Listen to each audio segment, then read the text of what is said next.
Good evening बच्चों। आज आप लोगों क्लास 12th फिजिक्स ऑब्जेक्टिव लेकर के आए हैं जो मॉडल पेपर का क्वेश्चन है।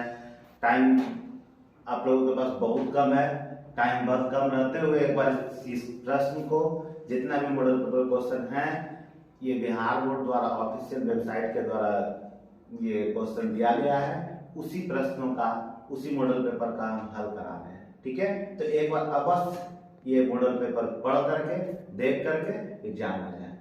ठीक है, टाइम नहीं बर्बाद करते हुए क्वेश्चन पर आते हैं। ठीक है, तो फर्स्ट क्वेश्चन का रहा है आपसे, विद्युत द्विध्रुव आघूर्ण एक सदिश होता है जिसकी दिशा होता है। विद्युत द्विध्रुव आघूर्ण जो है एक सदिश राशि है, ऐसा बोला जा रहा है। ठीक है, तो कभी कभी क्वेश्चन अगर ऐसा नहीं आ गया तो पूछा जाए विद्युत द्विध्रुव कौन सा राशि है, तो आप बता सकते हैं विद्युत द्विध्रुव जो है सदिश राशि है। कौन सा राशि है? सदिश राशि है। फिर आपसे पूछा जाए इसकी डायरेक्शन जो होता है, दिशा जो होता है, दिशा जो होता है ऋण आवेश से ये ऋण आवेश से धन आवेश की ओर होता है। इसका डायरेक्शन जो होता है ऋण आवेश से धन आवेश की ओर होता है। क्या?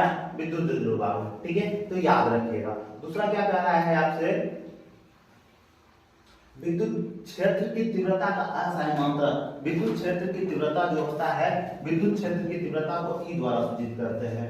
तो ई बराबर फॉर्मूला होता है एफ बाय, विद्युत क्षेत्र की तीव्रता बराबर फॉर्मूला होता है एफ बाय क्यू नॉट या क्यू। तो एफ बराबर ई बराबर फॉर्मूला जो होता है एफ बाय क्यू या क्यू नॉट। एफ का जो एफ जो है, एफ जो है बल है, बल का असमांतर न्यूटन होता है और इसका कूलम होता है। तो क्या हो गया? न्यूटन पर कूलम। तो विद्युत क्षेत्र की तीव्रता का असमांतर क्या निकल गया? न्यूटन पर कूलम।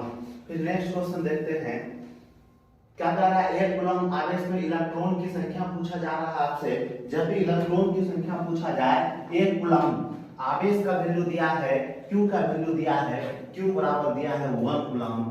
क्यू बराबर क्या दिया है? 1 कूलम। क्यू का वैल्यू दिया है 1 कूलम। आपसे इलेक्ट्रॉन की संख्या पूछा जा रहा है, मींस n का मान पूछ रहा है। किसका मान पूछ रहा है? n का मान पूछ रहा है। क्यू बराबर दिया है 1 कूलम, n का मान पूछ रहा है। और e बराबर फॉर्मूला e का जो मान होता है 1.6 इंटू 10 पर पावर माइनस 19 होता है। कितना होता है? 10 पर पावर माइनस 19।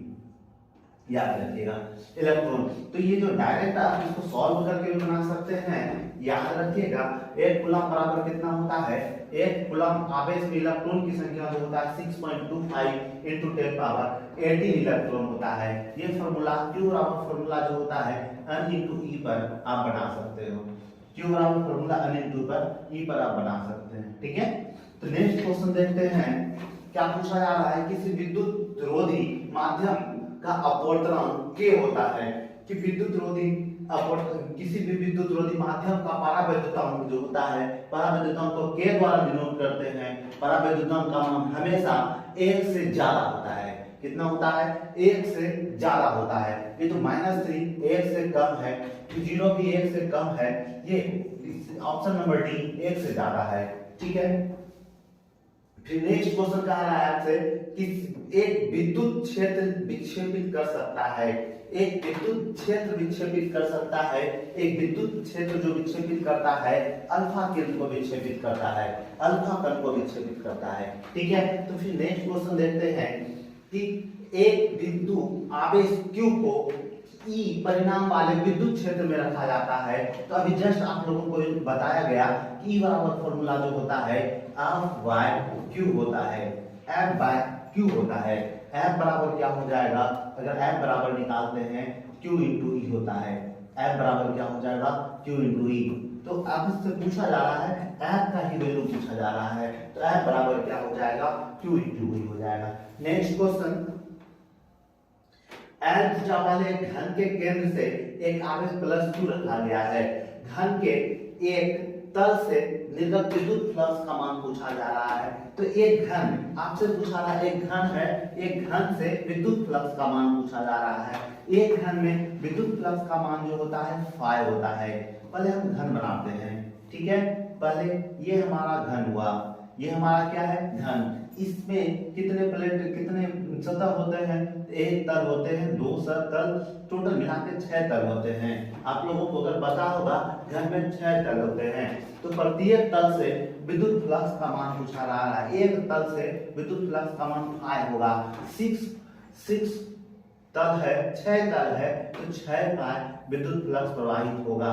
तो 6 का विद्युत प्रवाहित होगा। तो 5 बराबर फॉर्मूला होता है Q बाई एप्सिलॉन नॉट।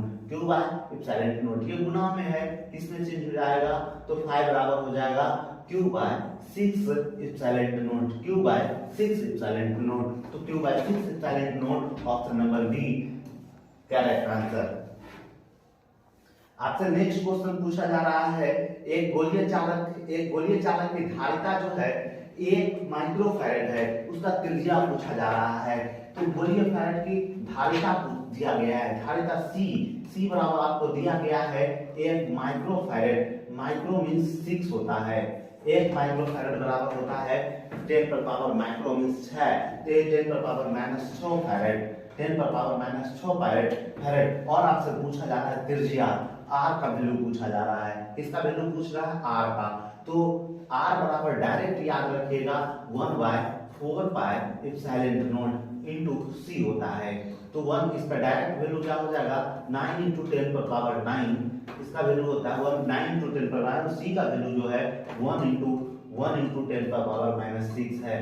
इसको अगर मल्टीप्लाई करेंगे, इसको घटाएंगे, पावर 9 में 6 घटाएगा कितना आ जाएगा 3 आएगा। 9 इंटू 10 पर पावर 3 हो जाएगा। 10 पर पावर 3 ये मीटर में आया, इसको किलोमीटर में, 9 इंटू 10 पावर कहीं ऑप्शन नहीं है, ये 10 पावर 3 मीटर को किलोमीटर में चेंज करना। 1 किलोमीटर बराबर 1000 मीटर होता है, तो ये 1000 मीटर है। 1000 मीटर के जगह हम के लिख देंगे और m, तो क्या हो गया 9 किलोमीटर। तो ऑप्शन नंबर सी मेरा करेक्ट आंसर हुआ। क्या पूछा जा रहा है नेक्स्ट क्वेश्चन, किसी संधारित्र की धारिता निर्भर नहीं करती है। किसी संधारित्र की धारिता जो है निर्भर नहीं करती है। किस पर निर्भर नहीं करती है? संधारित्र की धारिता, एक याद रखिएगा C बराबर फॉर्मूला जो होता है epsilon naught A by D होता है। क्या होता है? Epsilon naught A by D होता है। किसका फॉर्मूला होता है? C बराबर, ये A जो है इसका क्षेत्रफल है और D प्लेटों के बीच का दूरी है। प्लेटों की आकृति पर निर्भर करती है? नहीं करती है। प्लेटों के आकार पर निर्भर करती है? करती है। A क्षेत्रफल है, जैसे जैसे इसका आकृति बढ़ेगा एरिया भी बढ़ेगा। प्लेट का आकृति बढ़ेगा, आकार बढ़ेगा, आकृति बढ़ेगा, क्षेत्रफल बढ़ेगा और इसके बीच का दूरी बढ़ेगा। ये तीनों बातों पर निर्भर करता है और इस पर बातों पर निर्भर नहीं करता है। आपसे पूछा जा रहा है किस बातों पर निर्भर नहीं करता है? प्लेटों के आवेश, क्योंकि इस ऑप्शन में इसके फॉर्मूला में कहीं आवेश Q का वैल्यू दर्शाया ही नहीं गया है, इसलिए ये संधारित्र की धारिता जो है आवेश पर निर्भर नहीं करेगा। ठीक है, इसका ऑप्शन नंबर सी करेक्ट है। एक पूछा जा रहा है, समान धारिता वाले 3 संधारित्रों को पहले श्रेणी क्रम में जोड़ा गया है, बाद में श्रेणी क्रम में जोड़ा जाता है। दोनों दशाओं में धारिता का क्वेश्चन नंबर 10 समांतर बोला जा रहा है, समान धारिता वाले 3 संधारित्र हैं, पहले समांतर क्रम में बाद में श्रेणी क्रम में जोड़ना है और दोनों दिशाओं में धारिता का अनुपात पूछा जा रहा है। ठीक है, तो पहले समांतर क्रम का फॉर्मूला C1 C2 C3 होता है, तो तीनों को जोड़ दिए 3C हो गया। अब समांतर क्रम में पूछा, अब पहले समांतर क्रम में है, अब श्रेणी क्रम में जोड़ना है। श्रेणी क्रम का क्या हो जाएगा फॉर्मूला 1/C + 1/C1 + 1/C3। अगर ऐसे हम तीनों का लेंगे C आएगा 1 + 1 + 1, तो 1/CS बराबर 3/C हो जाएगा। अब CS बराबर C/3 हो जाएगा। जब इसका पहले पूछा जा रहा है समांतर क्रम, उसके बाद में पूछा जा रहा है श्रेणी क्रम। पहले समांतर क्रम को रख के बाद में श्रेणी क्रम। नीचे ये भाग में ऊपर में लाए 3 9 9/क्या CC कट गया 9/1 आया, तो इसको हम लिख सकते हैं 9:1। यही हमसे पूछा जा रहा है। अगर ऐसा क्वेश्चन कुछ भी आए तो आप बना सकते हो। अब पूछा जा रहा है वोल्ट मीटर का मात्रक होता है, आप लोग पढ़े हैं E बराबर जो फॉर्मूला होता है -dV/dx होता है। ये रिलेशन एक फॉर्मूला पढ़े होंगे, E बराबर फॉर्मूला -dV/d है। V जो है यहाँ V के जो आसाय मात्रक होता है वोल्ट होता है, इसका मीटर होता है। तो ये यहाँ विद्युत क्षेत्र है, विद्युत क्षेत्र। तो विद्युत क्षेत्र बराबर E बराबर फॉर्मूला क्या हो जाएगा विद्युत क्षेत्र के लिए? E बराबर ये ऑप्शन नंबर सी विद्युत क्षेत्र की तीव्रता। विद्युत क्षेत्र की तीव्रता के लिए फॉर्मूला, विद्युत क्षेत्र के लिए फॉर्मूला हो जाएगा विशिष्ट प्रतिरोधकता या विशिष्ट प्रतिरोध का असाई मात्रक क्या होता है। प्रतिरोधकता बोले या विशिष्ट प्रतिरोध बोले, इसका असाई मात्रक होता है ohm metre. Option number D correct. परम शून्य ताप पर सिलिकॉन का कोई क्रिस्टल व्यवहार करता है। परम शून्य ताप पर क्रिस्टल सिलिकॉन का कोई क्रिस्टल जो है कुचालक के भांति व्यवहार करता है। किसके भांति व्यवहार करता है? कुचालक के भांति व्यवहार करता है। आप लोगों को क्लास में ही टोटल का टोटल क्वेश्चन याद करा दिया जाएगा, बट आप लोग एक ईमानदारी पूर्वक सभी क्वेश्चन को ध्यान से देखते रहिएगा, ठीक है। पूछा जा रहा है निम्नलिखित में से कौन सा प्रतिरोध को व्यक्त करता है। आप लोग 10th में भी पढ़े होंगे, तो 10th में पढ़े होंगे आर जो होता है किसी चालक की प्रतिरोधकता किन किन बातों पर निर्भर करता है। 10th में भी और 12th में पढ़े होंगे। आर जो होता है समानुपाती होता है एल का। आर जो होता है व्युत्क्रमानुपाती होता है 1/a का। जब ये दोनों को मिलाते हैं तो आर जो होता है व्युत्क्रमानुपाती से आर जो है समानुपाती होगा L/A। ये जब समानुपाती का चिन्ह हटाते हैं उसके जगह एक कांस्टेंट आता है जिसको हम लोग रो बोलते हैं। रो बराबर हो जाएगा L/A। रो बराबर क्या हो जाएगा? आर बराबर होगा rho into L/A। Rho into L/A कहीं देखिए ऑप्शन में दिख रहा है क्या? Rho into L/A, rho into L/A, rho into L/A। Option number ये आपका करेक्ट आंसर हुआ। फिर नेक्स्ट क्वेश्चन है, जब ताप में वृद्धि होती है किसी चालक का प्रतिरोध क्या होता है। जब ताप में वृद्धि होता है किसी चालक का प्रतिरोध बढ़ जाता है। क्या किसी चालक का प्रतिरोध क्या होता है? बढ़ जाता है। ताप में वृद्धि होने पर चालक का प्रतिरोध बढ़ता है। ये विद्युत परिपथ की शक्ति जो होता है 10th में भी याद रखे होंगे, याद रखिएगा V²/R होता है। अभी देखिए उतना टाइम नहीं है एक्सप्लेन करने का आप लोगों के पास, ठीक है। तो अभी मात्र माइंड में सेट कर लीजिए V²/R होता है। इसको एक्सप्लेन भी करके पढ़ा बना सकते हो। 1 इलेक्ट्रॉन वोल्ट बराबर होता है 1.6 × 10⁻⁻19। देखिए ऑप्शन बहुत सारा है और सब सभी ऑप्शन आपका सेम है।